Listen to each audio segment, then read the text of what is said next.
MP board कक्षा 11वीं वाले सभी बच्चों का यहाँ पर जीव विज्ञान का जो पेपर होने जा रहा है प्यारे विद्यार्थियों, ये पेपर 9 मार्च को पेपर है। प्यारे विद्यार्थियों, जो क्वेश्चन पेपर आपको बता रहा हूँ ये 100% आपको परीक्षा में देखने को मिलेगा।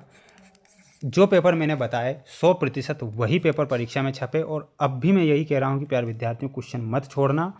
100% प्रश्न पत्र परीक्षा में आए हैं जो कि मैंने आपको बताए थे। प्यारे विद्यार्थियों, ध्यान से पूरा पेपर देखें, अच्छे से आप इन क्वेश्चन को याद करें। चैनल पर जितने भी विद्यार्थी हमारे साथ नए जुड़े हैं तो प्यारे विद्यार्थियों, चैनल को सब्सक्राइब जरूर करके रखना है, क्योंकि पेपर अगर मैं बता रहा हूँ तो 100% प्यारे विद्यार्थियों पेपर छपेंगे। आप देख सकते हैं आपकी स्क्रीन के सामने ये पूरा का पूरा क्वेश्चन पेपर जो है मेरे द्वारा आपको बताया जा रहा है, जो कि 100% प्यारे विद्यार्थियों ये पेपर आपको परीक्षा में देखने को मिल जाएगा। ये देख सकते हैं पूरा का पूरा पेपर आ चुका है, जो 100% प्यारे विद्यार्थियों परीक्षा में छप रहा है। ध्यान से पूरा पेपर देखेंगे, अच्छे से याद करेंगे, एक भी क्वेश्चन आप छोड़ेंगे नहीं। चैनल पर नए आप हमारे साथ जुड़े हैं तो चैनल को सब्सक्राइब जरूर करके रखें। आइए शुरुआत करते हैं हमारे क्वेश्चन नंबर फर्स्ट से, जो परीक्षा में आएगा। क्वेश्चन आप देखिएगा आपकी स्क्रीन के सामने प्यारे विद्यार्थियों, प्रश्न आ चुका है। पहला ही प्रश्न परीक्षा में आएगा, सही विकल्प चुनकर लिखिए में कि मानव का वैज्ञानिक नाम क्या है। प्यारे विद्यार्थियों, होमोसेपियंस, मेंजीफेरा इंडिका, मास्का डोमेस्टिका या फिर ट्रिटिकम एस्टिवम। मानव का जो वैज्ञानिक नाम है होमोसेपियंस, मानव का वैज्ञानिक नाम है। तो यहाँ पर आपको ध्यान रखना है प्यारे विद्यार्थियों, Homo sapiens will be correct answer. तो होमोसेपियंस हमारा सही होगा। जालिकावत शिरा विन्यास पाया जाता है, तो ये किस में पाया जाता है? ये एक बीजपत्री पत्ती में, या फिर एक बीजपत्री तने में, द्विबीजपत्री पत्ती में, या फिर द्विबीजपत्री तने में। तो इसमें जो सही और सटीक आंसर हो जाएगा वो क्या हो जाएगा? द्विबीजपत्री आपका सही है। नाभिकीय अम्ल में शर्करा होती है, तो नाभिकीय अम्ल में जो शर्करा होती है 5 कार्बन की शर्करा होती है। यहाँ पर आपको ध्यान रखना है 5 कार्बन की। अगला प्रश्न परीक्षा में आएगा, ध्यान से पूरा पेपर देखें, क्वेश्चन छोड़ मत देना। अगर छोड़ दिए तो प्यारे विद्यार्थियों नुकसान हो जाएगा आपका। क्रांज एनाटोमी पाई जाती है, तो क्रांज एनाटोमी किस में पाई जाती है? तो आप समस्त विद्यार्थियों को ध्यान रखना है, C4 पादप में क्रांज एनाटोमी पाई जाती है। तो यहाँ पर आपको लिखना है C4 पादप।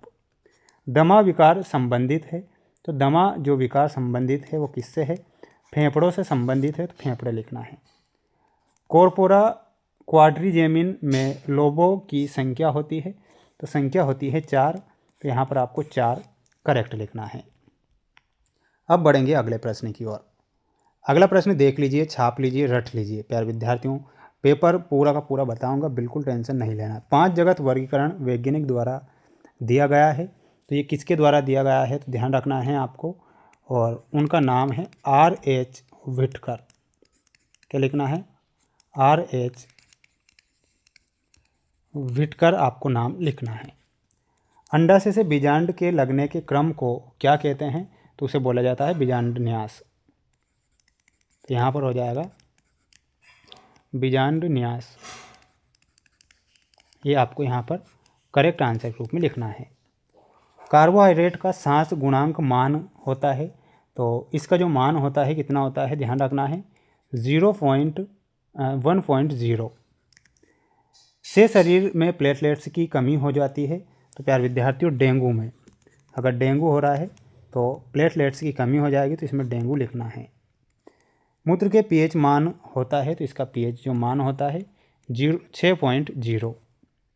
रक्त में Ca++ की मात्रा को हार्मोन्स नियंत्रित करता है, तो कौन सा हार्मोन्स? Parathyroid hormones. तो यहाँ पर आपको क्या लिखना है? पैराथायरॉयड हार्मोन्स आपको लिखना है। स्क्रीनशॉट लेते चलें और सभी प्रश्नों को रटते चलें, क्योंकि प्रश्न परीक्षा में आ रहे हैं और छपेंगे, ये मेरा आपसे वादा है। सत्य में पेलिसाइफोनिया ब्रायोफाइटा का सदस्य है, तो इसमें आपको असत्य के रूप में लिखना है। मेंढक के अग्रपाद में 4 अंगुलियां होती है, बिल्कुल ये आपका सत्य होगा। अर्धसूत्री विभाजन में 4 अगुणित कोशिकाएं बनती है, तो थर्ड भी आपका सत्य है, तो सत्य लिखना है। सभी छात्रों को वीडियो को लाइक जरूर करना है और चैनल पर नए हैं तो सब्सक्राइब करके रखें। बेकने मटर के पौधे की बीमारी है, तो ये आपको क्या लिखना है? असत्य। झींगा में उत्सर्जन हरित ग्रंथि के द्वारा होता है, तो बिल्कुल ये आपको सत्य लिख कर आना है।